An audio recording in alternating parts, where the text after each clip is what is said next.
Gagawa tayo ng no oven na Korean egg bread. Yes, kung wala kang oven ay walang problema dahil gagamit tayo ng kaldero para sa pagluto nito. Intimidating tignan ang reseping ito pero nako napakadali lang pala. Gagawa lang tayo ng pancake mix tapos ay lalagyan lang natin ng toppings. O itsura pa lang kala mo hindi mo kaya no pero nako kayang-kaya sa bahay. At parang binake talaga sa oven. So ayan, eto ang ating mga sangkap. Madali lang to dahil imimixan natin etong lahat. So meron tayo ditong all-purpose flour. Maglagay tayo ng white sugar. Next naman ay asin at maglagay din tayo ng baking powder.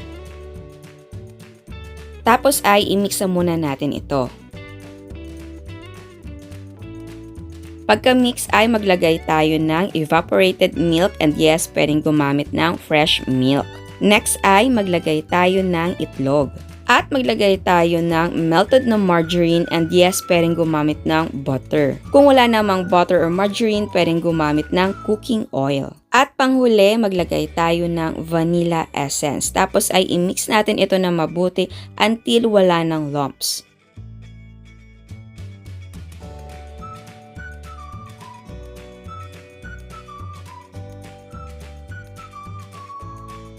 At dahil wala tayong oven, gagamit tayo ng malaking kaldero.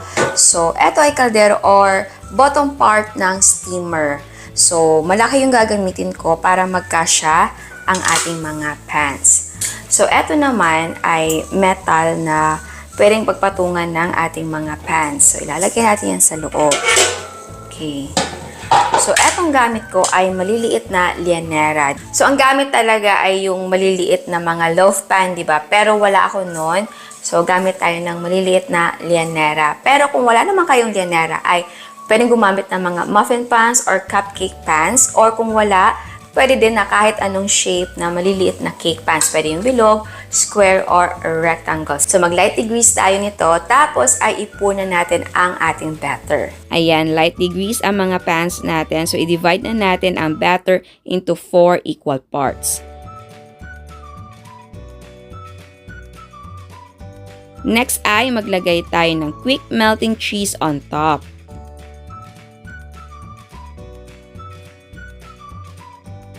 Tapos ay maglagay tayo ng itlog. Ang ginamit ko dito ay large. Eto naman ay optional, pwede maglagay ng ham, luncheon meat, or meatloaf. I-scatter lang natin sa ibabaw ang ating meat. At para masigla naman tignan, ay maglagay tayo ng spring onions.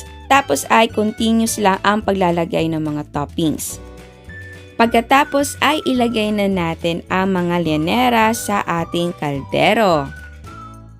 Takpan at lutuin natin for 45 to 60 minutes over medium heat. And yes po, eto po ay pwedeng lutuin sa oven talaga.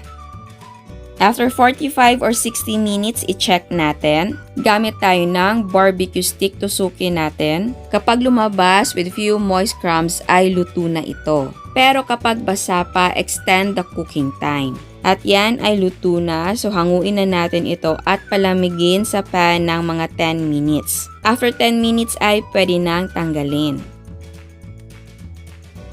Ayan, dahan-dahan sa pagtanggal. And voila, eto na siya. Eto na ang ating no oven na Korean egg bread.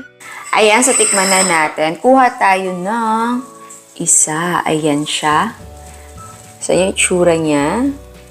Okay, tikman natin. Oops.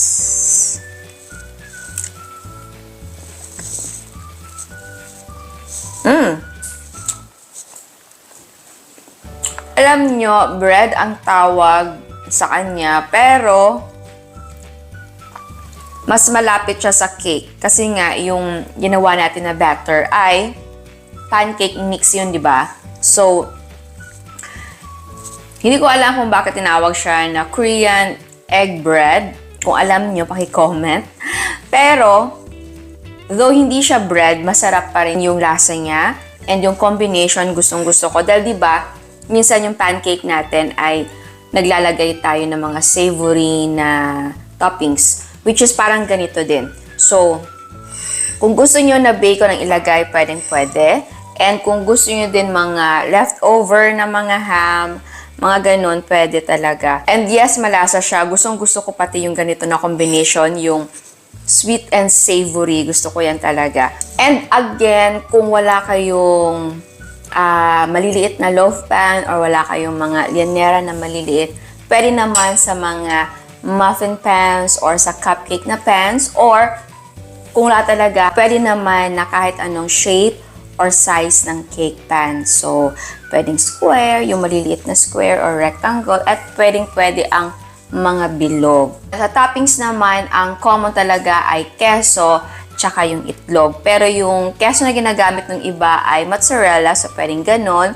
Yung iba naman cheddar. Eto ang gamit natin ay quick melt. And ayun nga, pwede kang maglagay ng ham or bacon or luncheon meat kung gusto nyo. Tapos, eto namang spring onions ay optional para sa kulay lang. Kasi 'di ba? Ang ganda niya tignan. Pero kung meron kayong dried na parsley, pwede. So, yun nga, sana ay ginawa ko na to noon. 'Di ba na super uso nito noon?